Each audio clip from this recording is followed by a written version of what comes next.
हमने moving charge पे force देख लिया। बीच में पोलराइजेशन वाली क्लास लेंगे, आपको बता देंगे किस दिन होगी क्या होगा। तो जो अगला हमारा टॉपिक है that is magnetic force on A current carrying wire. Magnetic force on A current carrying wire. अब हम यहां से स्टार्ट कर रहे हैं आज की class. Magnetic force on A current carrying wire. देखो मूविंग चार्ज पे देखा, मैंने कहा था कि एनसीईआरटी में ये टॉपिक पहले आ चुका है, हम सीक्वेंस वही फॉलो कर रहे हैं, लेकिन उसमें टॉपिक पहले आ चुका था। तो मैंने पहले चार्ज के बाद उन्होंने ये टॉपिक दिया था, चार्ज पे फोर्स, लॉरेंस फोर्स, उसके बाद ये टॉपिक, उसके बाद उनके थे वेलोसिटी सेलेक्टर और साइक्लोट्रॉन। लेकिन मैंने चार्ज के मोशन के ऊपर ही पहले वो पढ़ा दिया, वेलोसिटी सेलेक्टर और साइक्लोट्रॉन। तो अब हम इस पे आ रहे हैं, magnetic force on A current carrying wire. देखो एक सीधा सा फॉर्मूला है कि अगर मान लीजिए ये कोई एक वायर है, एक वायर का मैंने एक पार्ट दिखाया, ये एक करंट कैरिंग वायर है जिसको किसी मैग्नेटिक फील्ड में रखा गया है। मान लो इसमें करंट ऐसे जा रहा है, इसमें करंट ऐसे फ्लो कर रहा है, और इसको मैंने किसी एक्सटर्नल मैग्नेटिक फील्ड में रख दिया। जैसे इस जगह मैग्नेटिक फील्ड इधर है बी। तो सबसे पहले आपको एक छोटे एलिमेंट पे फोर्स निकालना होगा, एक छोटे से एलिमेंट पे। कैसे? आप यहां एक करंट एलिमेंट बनाएंगे। करंट एलिमेंट बनाना, देखिए किस तरह से करंट एलिमेंट बनाया जाएगा। ये करंट वाली डायरेक्शन इसकी डायरेक्शन होगी, और ये जो करंट एलिमेंट है इसका मैग्नीट्यूड होता है आईडीएल। आईडीएल को हम बोलते हैं करंट एलिमेंट। ये एक नई फिजिकल क्वांटिटी है हमारे लिए इस चैप्टर में, करंट एलिमेंट। आई तो है कि उसमें से कितना करंट फ्लो कर रहा है, और डीएल है कि उसकी लेंथ कितनी है, छोटी सी लेंथ है, और उसकी डायरेक्शन, ये एक वेक्टर क्वांटिटी है, उसकी डायरेक्शन वही होगी जो करंट की डायरेक्शन है। तो आपने इस एलिमेंट पे करंट बना लिया। उसके बाद आप इस बी की वजह से केवल और केवल इस एलिमेंट पे फोर्स लिखेंगे। अब इस बी की वजह से इस एलिमेंट पे फोर्स अगर मैं डीएफ बोलूं, तो डीएफ होता है आइडियल क्रॉस बी। डीएफ होता है आइडियल क्रॉस बी। ये ध्यान रखना, इसमें कोई कांस्टेंट नहीं है, डायरेक्ट ये फोर्स आएगा आइडियल क्रॉस बी। ये आता वहीं से, एफ का फॉर्मूला था Q into we cross B, जो सिंपल वो फॉर्मूला था Q into we cross B, वहीं से ये बनेगा और कहीं से नहीं। देखिए ये एक छोटा सा पार्ट है, मान लो इसका area of cross section A है। सपोज कीजिए इसका area of cross section A है, ये ए है। तो यूं बताओ इसका वॉल्यूम कितना हुआ, इस लेंथ का वॉल्यूम कितना हुआ, इस लेंथ का वॉल्यूम कितना हुआ, बोलिए इस लेंथ का वॉल्यूम कितना हुआ, ए इंटू डीएल, ये इसका वॉल्यूम हुआ। मैंने माना कि number of electrons per unit volume वो एन है। इस वायर में नंबर ऑफ फ्री इलेक्ट्रॉन्स जो चलने वाले कैरियर हैं पर unit volume that is an, ये हम मान के चल रहे हैं। तो इसके अंदर टोटल इलेक्ट्रॉन्स कितने हुए, टोटल नंबर ऑफ इलेक्ट्रॉन्स, इसके अंदर जो टोटल नंबर ऑफ इलेक्ट्रॉन्स हुए that is an into A into L. तो अगर मैं टोटल चार्ज की बात करूं तो उसको ई से मल्टीप्लाई कर दो। असल में माइनस साइन भी है तो आप माइनस से भी मल्टीप्लाई कर सकते हैं, मैं सिंपली मैग्नीट्यूड से मल्टीप्लाई कर रहा हूं। तो इसके अंदर जो टोटल चार्ज है that is E into N into A into L, ये इसके अंदर टोटल चार्ज है। और ये चार्ज अपोजिट डायरेक्शन में वीडी स्पीड से आ रहा होगा, क्योंकि करंट ऊपर है, इलेक्ट्रॉन चल रहे हैं तो नीचे। विद साइन अगर मैं लिखूं, विद साइन, तो ये चार्ज हो गया minus e into N into ए इंटू एल इस पोर्शन में। अब देखो ये एक चार्ज है, वीडी स्पीड से इधर आ रहा है और बी उधर लगा रखा है, तो बाई लोरेंट्ज फोर्स उस पे जो डीएफ लगेगा फोर्स, वो छोटा है, एलिमेंट छोटा है इसलिए मैं डीएफ बोल रहा हूं।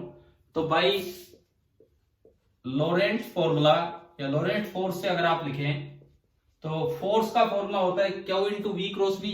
तो जो इस पे फोर्स लगेगा that will be Q into VD cross B. ये बताओ कि ये स्टेप समझ में आया कि नहीं आया, क्या लिखा हमने?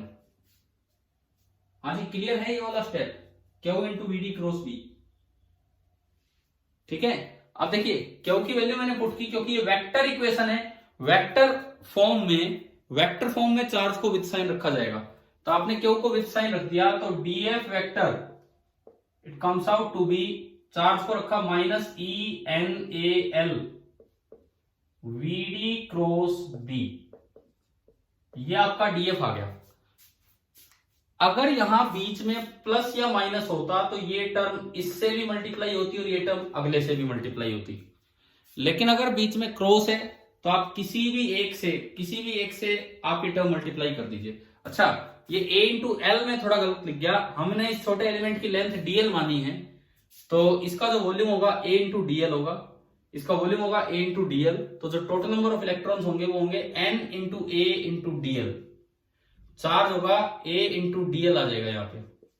तो वहां भी जब आप पुट करेंगे तो ये बना minus E N A into DL. चलो ये आ गया यहां तक। अब देखो इस डीएफ को मैं अगर एक फॉर्मूले की तरह अरेंज करना चाहूं, यहां देखिए आप डीएफ वेक्टर ये आया माइनस एक के साथ इसको मल्टीप्लाई कर दो, एन पहले के साथ N E A V D into DL और क्रॉस बी। आप बताओ क्या ये और ये सेम है कि नहीं? बताइए, क्या ये ब्रैकेट लगा रखा था मैंने और ये ऐसे लिख दिया, दोनों सेम है कि डिफरेंट है? बताओ, बोलो यार बोलो। अगर यहां प्लस होता तो ये गलत होता है ऐसे लिखना, क्योंकि प्लस होता तो इससे भी मल्टीप्लाई होता अगले से भी, लेकिन अगर क्रॉस है तो किसी भी एक से मल्टीप्लाई कर दो, बहुत है। तो आपका ये आ गया। अब आप इस टर्म को देखिए, N E A V D क्या होता है? N E A V D, N E A V D किस चीज का फॉर्मूला था? बोलो, जवाब दो, रिप्लाई करो कुछ। N E A V D किस चीज का फॉर्मूला था करंट इलेक्ट्रिसिटी में? भाई इसमें अगर आप करंट लिखना चाहें तो करंट होता है N E A V D, तो ये करंट का फॉर्मूला है। अच्छा, अब वीडी की डायरेक्शन अपोजिट है और डीएल की डायरेक्शन उधर है, तो मैं यहां अगर डीएल कैप लिखना चाहूं, डीएल कैप, तो ये देखो डीएल कैप की जो डायरेक्शन है this is minus of VD cap. ध्यान से देखो, अब यहां से एक चीज हम बनाएंगे, आई बराबर N E A V D एक फॉर्मूला है जो हम करंट इलेक्ट्रिसिटी में पढ़ के आए। डीएल वेक्टर ऊपर है करंट की डायरेक्शन में और वीडी वेक्टर नीचे। ऊपर वाली इक्वेशन को दोनों साइड डीएल से मल्टीप्लाई कर दो, तो ये बना आइडियल, इधर तो बना आइडियल और इधर बना इंटू डीएल। अब आप इन दोनों इक्वेशंस को आप आपस में मल्टीप्लाई करो, I dl into dl cap, I dl into dl cap क्या बना? I into dl vector, dl into dl cap आपका बन गया डीएल वेक्टर, बराबर माइनस एन ई ए, एक है डीएल और एक है vd into vd cap, vd into vd cap बना वीडी वेक्टर और इंटू डीएल। इसका यह मतलब हुआ कि इस पूरे की जगह कहीं भी जहां भी होगा मैं आइडियल पुट कर सकता हूं। तो ये देखो, ये नीचे वाली टर्म देखिए, अरे इसी में बड़े कंफ्यूज होते हैं बच्चे कि यार ये तो वेक्टर वीडी पे लगा है, करंट तो वेक्टर ही नहीं होता, फिर ये कैसे लिखें? तो ये ऐसे लिखें जो मैंने यहां बताया। इसकी जगह आप लिख दो आइडियल, इसकी जगह आइडियल वेक्टर, तो करंट एलिमेंट वेक्टर। तो मेरा जो डीएफ आ गया, एक स्मॉल पार्ट पे फोर्स का फॉर्मूला आया आइडियल वेक्टर क्रॉस बी। ये डीएफ का फॉर्मूला आ गया कि किसी करंट कैरिंग वायर के स्मॉल एलिमेंट पे, छोटे से पार्ट पे जो नेट फोर्स लगाया होगा किसी मैग्नेटिक फील्ड ने, उसका ये फॉर्मूला आ गया। अब अगर टोटल फोर्स चाहिए तो आपको इसका इंटीग्रेशन करना होगा और कुछ नहीं। टोटल फोर्स चाहिए तो सिंपली इंटीग्रेशन करना होगा। एक बार अब यार आप रिप्लाई देना, क्या ये फॉर्मूला समझ में आया कि नहीं आया? यहां तक किस तरह से हम ये निकाल के लाए? पीछे अभी तक हम क्या सीखते रहे? सुनो, आप थोड़ा अपना माइक ऑन रखें और जब मैं पूछता हूं बोला कीजिए। पीछे अभी तक हम क्या सीखते रहे कि एक मूविंग चार्ज पे मैग्नेटिक फील्ड ने कितना फोर्स लगाया, उस पे बेस्ड तो टॉपिक ले लिए वेलोसिटी सेलेक्टर एंड साइक्लोट्रॉन। आज हम सीख रहे हैं कि मूविंग चार्ज तो है लेकिन वो एक करंट कैरिंग वायर के अंदर है, तो करंट कैरिंग वायर पे क्या फोर्स लगेगा। तो सबसे पहले उसका एक एलिमेंट बनाया, उसमें जो सबसे इंपॉर्टेंट चीज है इस डेरिवेशन की वो ये है, यहां बच्चे कंफ्यूज हो जाते हैं कि यार ये क्या किया है, ये आपको समझ में आना चाहिए। तो इससे एक फॉर्मूला आ गया DF is equal to IDL cross P. अब मुझे बताओ क्या इसमें किसी को डाउट है या क्लियर है यहां तक? ये वाला देखो, आप एक बार ध्यान से देखिए, मैं इसको पूरा ही रिपीट कर रहा हूं, आप ढंग से देख लीजिए, अब अच्छे से समझिए सभी बच्चे, ताकि क्लियर हो, क्योंकि एक बड़ा इंपॉर्टेंट फॉर्मूला है, ढंग से पता लगना चाहिए कि कैसे लगाना होता है। सपोज मेरे पास ये करंट कैरिंग वायर है, अब अगर कहीं भी डाउट हो ना, बीच में बोलना, बीच में ही बोल देना कि ये स्टेप दोबारा बताओ। करंट कैरिंग वायर है और मैं कहता हूं कि इसमें करंट फ्लो कर रहा है आई, इस मटेरियल में number of free electrons per unit volume है n, area of cross section है ए, चार्ज ऑन इलेक्ट्रॉन है माइनस ई, और उसकी ड्रिफ्ट स्पीड है वीडी। तो जो करंट जा रहा है, क्या हमने करंट इलेक्ट्रिसिटी में इनकी टर्म्स में करंट का फॉर्मूला पढ़ा है? क्या फॉर्मूला होता था? N E A V D. Clear, सभी को समझ में आ गया? अब देखो, मान लो मैं एक छोटा सा एलिमेंट कंसीडर करूं, इसका छोटा सा एलिमेंट, तो पहले मैंने वहां एक करंट एलिमेंट नाम की एक चीज डिफाइन की, करंट एलिमेंट, एक नई फिजिकल क्वांटिटी करंट एलिमेंट, एक वेक्टर क्वांटिटी है, करंट वेक्टर नहीं है, लेकिन current vector, current element vector है, आइडियल, आइडियल एक वेक्टर क्वांटिटी है, उसकी डायरेक्शन क्या होगी? जो करंट की डायरेक्शन है, ये जो करंट की डायरेक्शन है, और मैग्नीट्यूड क्या होगा? करंट अगर 10 एम्पियर जा रहा है और वो मान लो छोटा सा एलिमेंट है 1 सेंटीमीटर, करंट 10 एम्पियर जा रहा है, वो छोटा सा एलिमेंट है 1 सेंटीमीटर, तो आइडियल का मैग्नीट्यूड होगा 10 एम्पियर इंटू 1 सेंटीमीटर को कन्वर्ट कर लेंगे 1/100 मीटर, यानी कि 10 इंटू 1/100, तो 1/10.1 एम्पियर मीटर, एम्पियर मीटर इसकी यूनिट होगी। करंट एलिमेंट क्या होता है समझ में आया कैसे बनाया हमने? ठीक है। अब मान लीजिए यहां पे बाहर से कोई फील्ड है, कोई मैग्नेटिक फील्ड है इस लोकेशन पे, इधर की तरफ बी, ये मैग्नेटिक फील्ड है, इधर की तरफ है बी। क्या ये कलर दिख जाते हैं अलग अलग अगर मैं बनाऊं तो यहां पे? ठीक है, तो ये मैग्नेटिक फील्ड है बी, इस बी ने पहली बात इस एलिमेंट पे कितना फोर्स लगाया, तो आपको इसका चार्ज निकालना होगा, इसके अंदर कितना चार्ज है।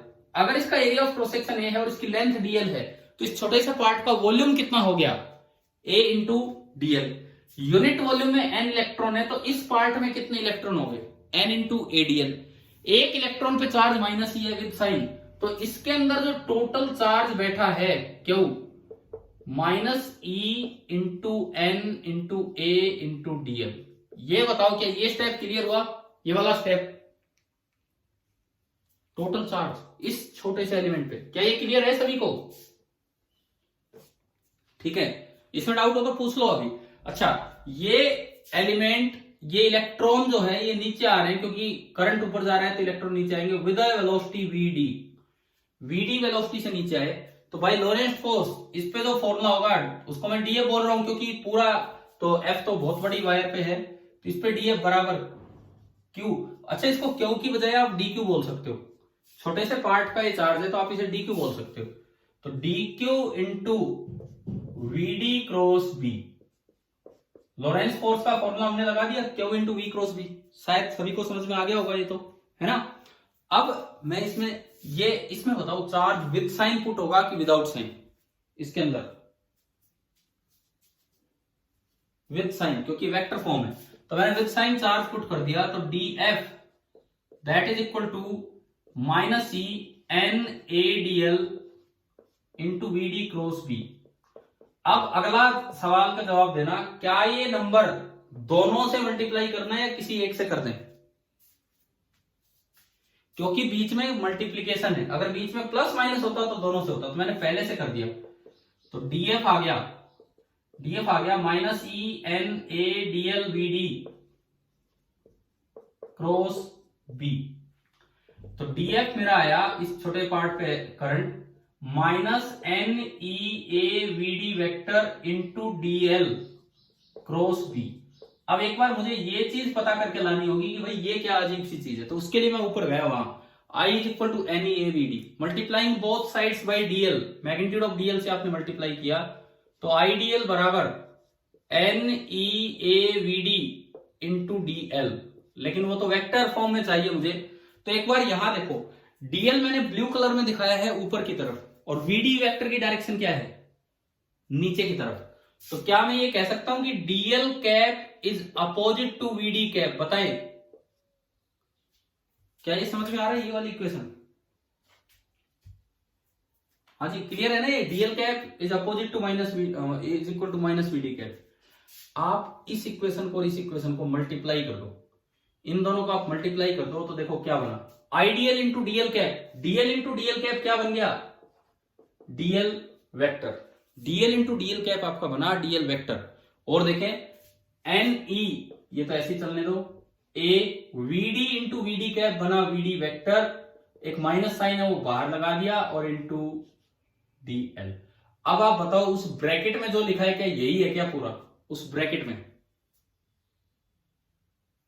आ गया समझ में? तो उसकी जगह मैंने आइडियल रखा, तो मेरे पास एक एलिमेंट पे फोर्स का फॉर्मूला आ गया कि छोटे एलिमेंट पे जो फोर्स लगेगा dF that will be equal to ideal cross B। क्या ये फॉर्मूला समझ में आ गया होगा? अब देखो इसको अप्लाई कैसे करना है, छोटे एलिमेंट पे फोर्स को कैसे अप्लाई करना है। सबसे पहले मैं उस चीज पे आता हूं, फिर उसके बाद आगे बढ़ेंगे।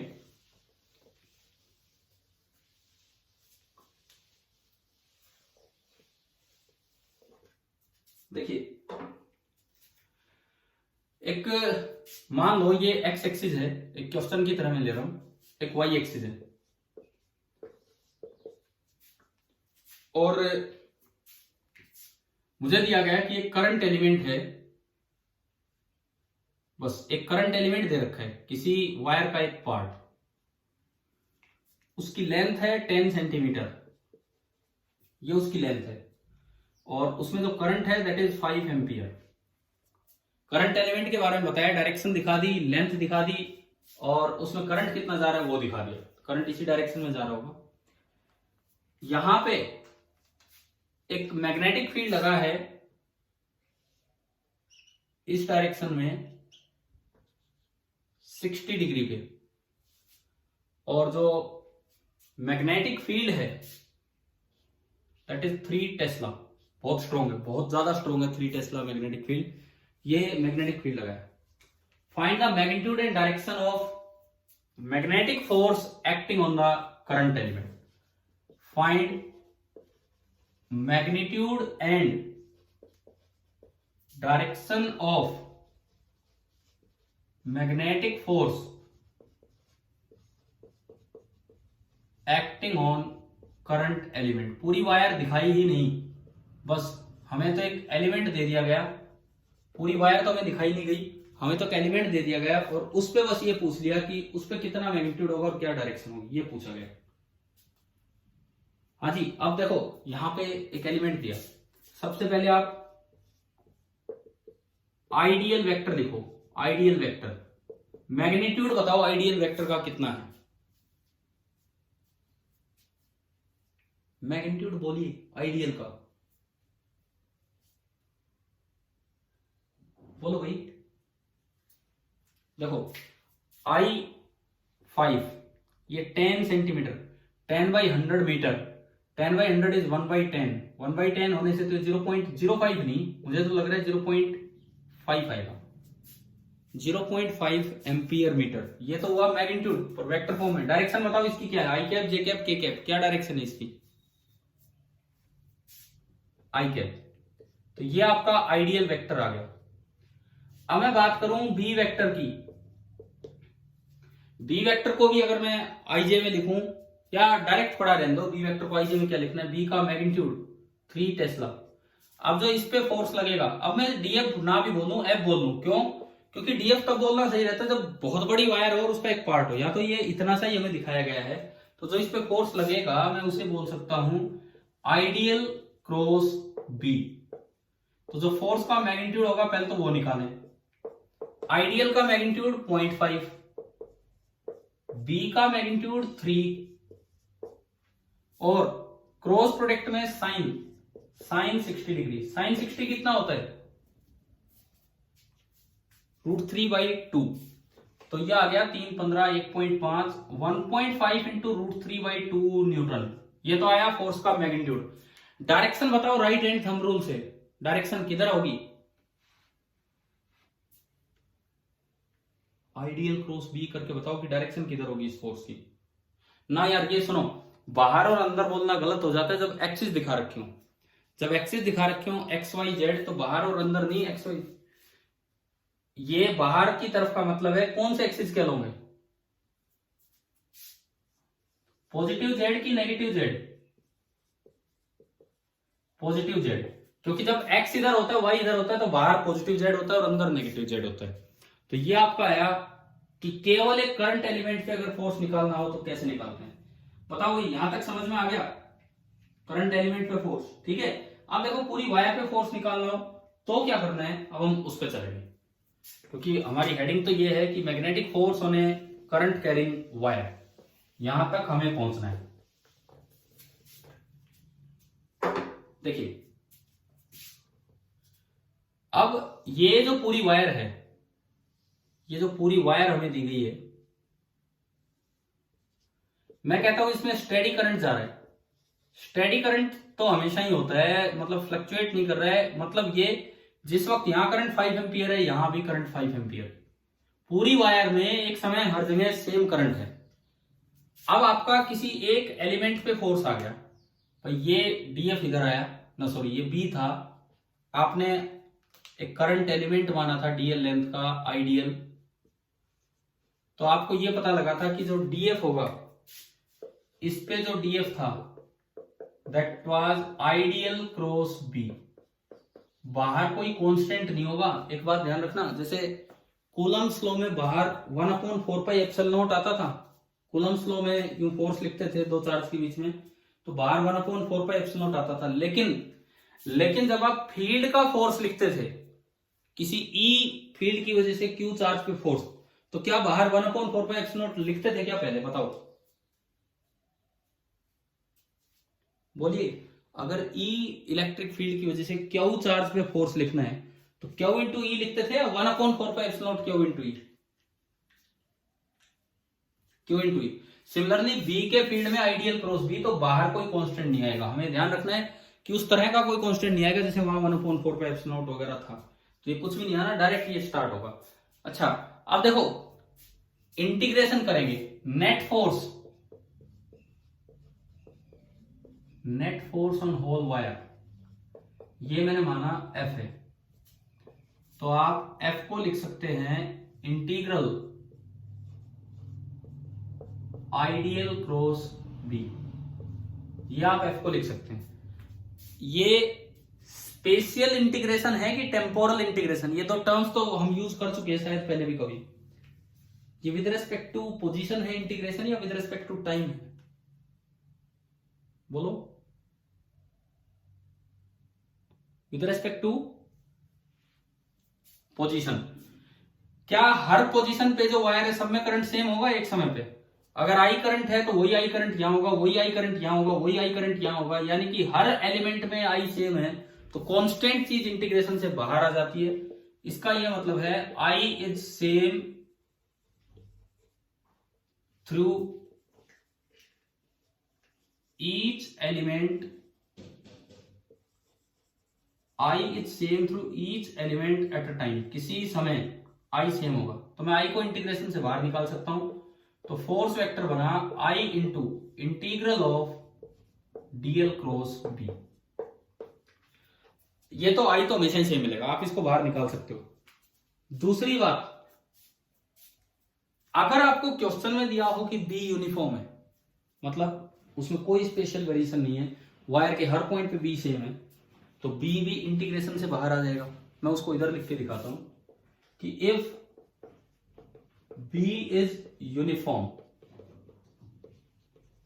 बी इज यूनिफॉर्म का मतलब हम यहां लेके चल रहे हैं कि नो स्पेशल वेरिएशन, जगह के साथ कोई बदलाव नहीं हो रहा है और बी हर जगह सेम है। तो अगर बी हर जगह सेम होगा तो बी भी इंटीग्रेशन से बाहर आ जाएगा। अब ये बताओ उस इंटीग्रेशन से बी को बाहर निकाल के रखे कैसे, लिखे कैसे बी को बाहर निकाल के? बताइए, बी को बाहर निकाल के उसमें दिखाएं कैसे? इधर तो मैं उठा के ला नहीं सकता, क्रॉस प्रोडक्ट का एरिया सॉरी ऑर्डर चेंज हो जाएगा। तो एफ वेक्टर लिखा जाएगा, देखो आई बाहर आया, एक ब्रैकेट इंटीग्रल डीएल, ये रह गया बस, इंटीग्रेशन केवल डीएल के साथ, और क्रॉस बी, ये बाहर आ गया। ये लिखना आया, समझ में आया कैसे लिखा हमने? ये समझ में आ गया किस तरह से लिखा है? I into integral dl, cross B अलग कर दिया और ये इंटीग्रेशन बस यहां छोड़ दिया। इंटीग्रल डीएल वेक्टर क्या होता है बताइए? अगर होता केवल इंटीग्रल डीएल तो इसका मतलब होता टोटल लेंथ ऑफ वायर, इसका मतलब होता टोटल लेंथ ऑफ वायर। अगर होता इंटीग्रल डीएल वेक्टर तो इसका मतलब होगा vector length of wire. Vector length का मतलब है चाहे वायर मुड़ी तुड़ी पड़ी हो, आप initial point of the wire से फाइनल पॉइंट को सीधा ज्वाइन करेंगे, and vector length of the wire को हम लिख देते हैं वेक्टर एल। वेक्टर एल अभी दिखाऊंगा डायग्राम में क्या है। तो ये आपका फॉर्मूला बन गया कि यूनिफॉर्म फील्ड में अगर स्टेडी करंट कैरिंग वायर होगी तो टोटल फोर्स का डायरेक्ट फॉर्मूला आ गया आई इंटू एल क्रॉस बी, और नहीं तो एलिमेंट एलिमेंट पे निकाल कर फिर इंटीग्रेशन। ये फॉर्मूला पहली बार डेराइव कैसे किया समझ में आया? आई इंटू एल क्रॉस बी, ठीक है। अब मैं आपको दिखाता हूं कि ये किस तरह से वेक्टर लेंथ वगैरह यूज होगा, वो देखिए आप। देखिए सपोज कीजिए ये कोई भी एक वायर है, ये पॉइंट है y और ये पॉइंट है z, और करंट इसमें ऐसे जा रहा है I। यूनिफॉर्म फील्ड में अगर ये रखा हो तो एल वेक्टर कैसे बनाए? Vector length. वेक्टर लेंथ का मतलब होगा जो इनिशियल पॉइंट है वायर का, वहां से आप फाइनल पॉइंट को सीधा ज्वाइन करो और फाइनल की तरफ एरो लगा दो, तो ये आपका बन जाएगा वेक्टर एल। क्योंकि सभी का इंटीग्रल डीएल, फिर इंटीग्रल मतलब सम, सारे डीएल जुड़ेंगे, सारे डीएल जुड़ेंगे तो ये बन जाना है, सारे डीएल वेक्टर जुड़ेंगे तो ये बन जाएगा। And by polygon law of vector addition इन सभी पॉलीगन्स का जो, इन सभी साइड्स का जो सम होगा वो closing side of the polygon हो जाएगा, तो ये आपका हो गया वेक्टर एल। चलिए वेक्टर लेंथ क्या होती है, क्या समझ में आया? वेक्टर लेंथ का क्या मतलब है? ठीक है, मिटा दो इसको। अब देखो इसको क्वेश्चन में यूज करते हैं। एक अच्छा टॉपिक चल रहा है भाई, ये ध्यान से सीखो इस चीज को भी, बड़ा अच्छा टॉपिक है कि करंट कैरिंग वायर पे मैग्नेटिक फील्ड का क्या फोर्स होगा। जैसे सपोज कीजिए मैं कहता हूं कि स्टेडी करंट फ्लो कर रहे हैं, कुछ नहीं दिया हो तो स्टेडी करंट ही मानना है, फ्लक्चुएटिंग करंट नहीं होंगे। स्टेडी करंट फ्लो कर रहे हैं, नीचे 2-3 मैं डायग्राम बनाऊंगा, और यूनिफॉर्म बी है, स्टेडी करंट फ्लो कर रहे हैं और यूनिफॉर्म बी है। पहला मैं लेता हूं, ये एक सेमी सर्कुलर वायर है, radius of the semi circle R है, करंट ऐसे जा रहे हैं और बी इधर की तरफ है, बी जो है वो आगे की तरफ है। दूसरा अगेन एक सेमी सर्कुलर वायर है, करंट ऐसे जा रहा है, आर इस सेमी सर्कल का रेडियस है, और जो बी है वो ऊपर की तरफ है, यूनिफॉर्म बी है और वो ऊपर की तरफ है। और तीसरा फिर से एक सेमी सर्कुलर वायर है, आर इसका रेडियस है, करंट इस बार मैंने यू बनाया इधर की तरफ, और बी यूनिफॉर्म है और अंदर की तरफ है।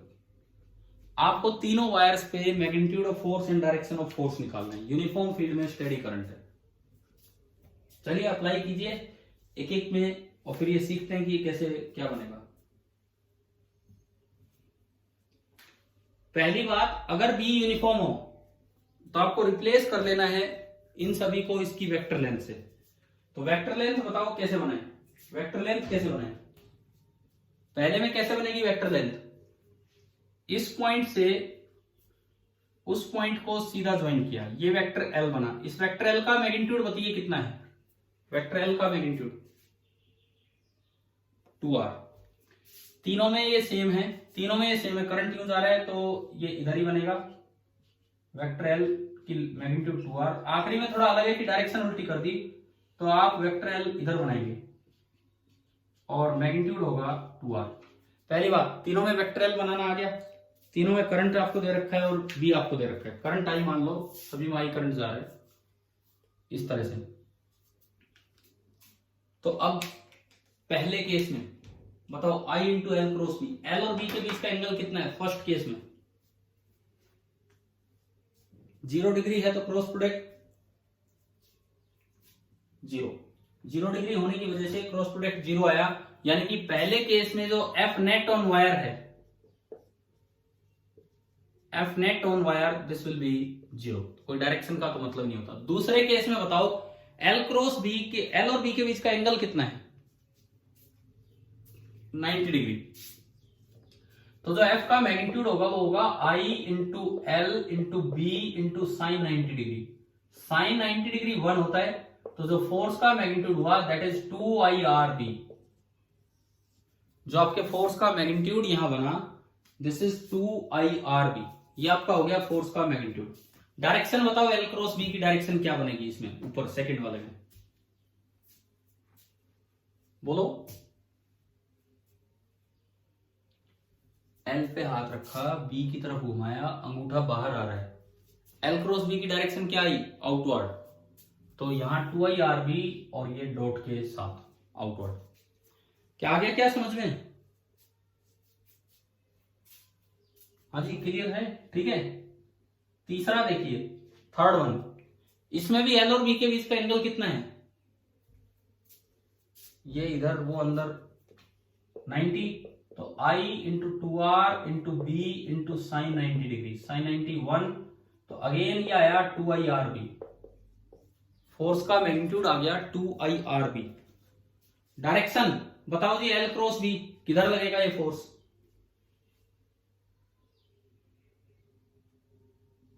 बोलिए यार, right hand thumb rule use करना है, बोलिए।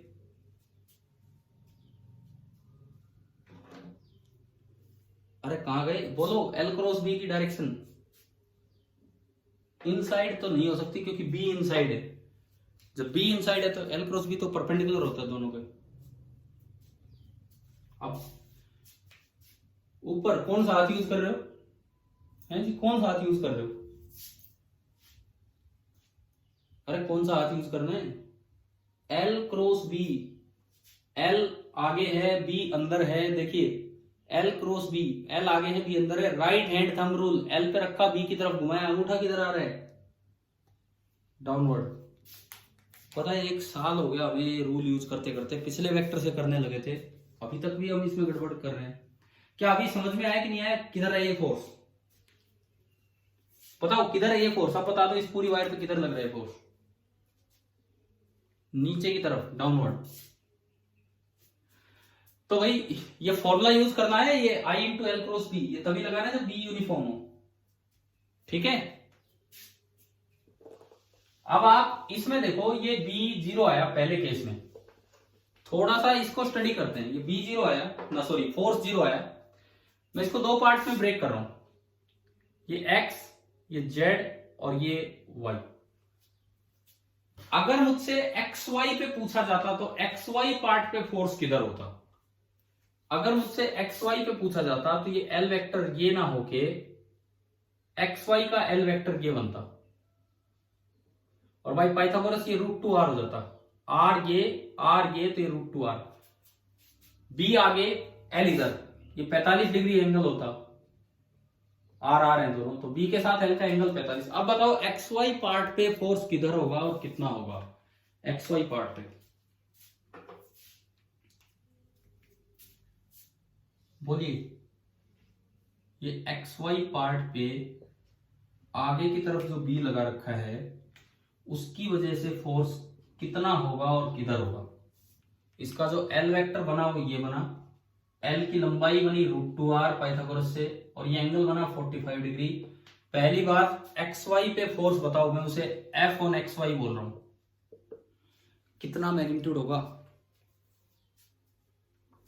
आई इंटू एल क्रॉस बी, आई इंटू एल, यार आप लोग शर्माते हो क्या बोलने में? बोलते ही नहीं हो। I into root two r into B into cross product है तो sine 45 degree, sine 45 one by root two से रूट टू कटा तो एफ ऑन आई एक्स भी आ गया आई आर बी।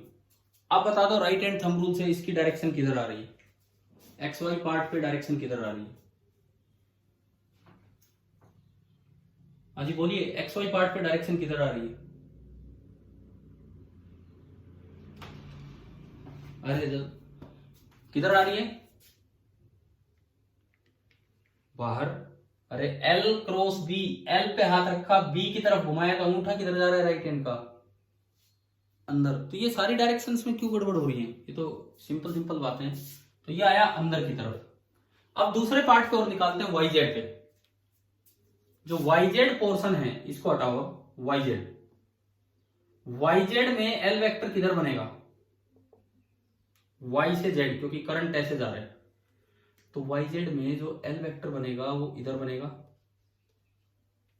वाई जेड में जो एल वेक्टर बनेगा वो इधर की तरफ बनेगा। Same root two R, same angle ये 45 डिग्री, और बी आगे है। देखो बी आपका आगे की तरफ है, एल वेक्टर इस डायरेक्शन में है, तो ये एंगल भी 45 डिग्री। टेल से टेल मिला के एंगल देखते हैं तो फोर्स के मैग्नीट्यूड में तो कोई फर्क आया ही नहीं। I into root two r into B into sine 45, I r B ही इस बार होगा। तो अगर मैं एफ ऑन वाई जेड देखूं, वाई जेड, तो ये भी आई आर बी होगा। इसकी डायरेक्शन बोलिए भाई, एल क्रॉस बी से। ये एल की डायरेक्शन है, ये बी की डायरेक्शन है। एल क्रॉस बी, टेल से टेल मिला के क्या आई? Outward. L cross B outward. तो अब बताओ दोनों पे नेट फोर्स कितना होगा? अगर मैं दोनों का सम करता हूं तो पूरे एक्स जेड पे 0, क्योंकि आधे पार्ट का आईआरबी फोर्स अंदर लग रहा है, आधे पार्ट का आईआरबी फोर्स बाहर लग रहा है, तो जो नेट फोर्स है वो इस वजह से 0 हुआ। तो अभी आप बताओ क्या ये फॉर्मूला यूज करना आ रहा है कि एक एलिमेंट पे तो डीएफ होगा आइडियल क्रॉस बी, पूरे पे होगा इंटीग्रल आइडियल क्रॉस बी, और अगर स्टेडी करंट है और बी कांस्टेंट है तो I into l vector cross B, और एल वेक्टर कैसे निकालते हो हमने इस क्वेश्चन में सीख लिया है। क्लियर हो गया? ठीक है। अब देखो यहां से एक बड़ा इंपॉर्टेंट रिजल्ट निकलता है। यहां से इस काम से एक बड़ा इंपॉर्टेंट रिजल्ट हमारे सामने आ रहा है। क्या है वो रिजल्ट? सुनिए कि अगर एक क्लोज्ड करंट कैरिंग लूप होगा,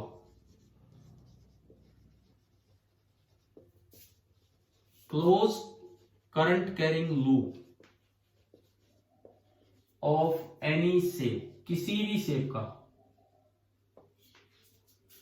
placed in a uniform magnetic field, placed in a uniform magnetic field, will experience no net force.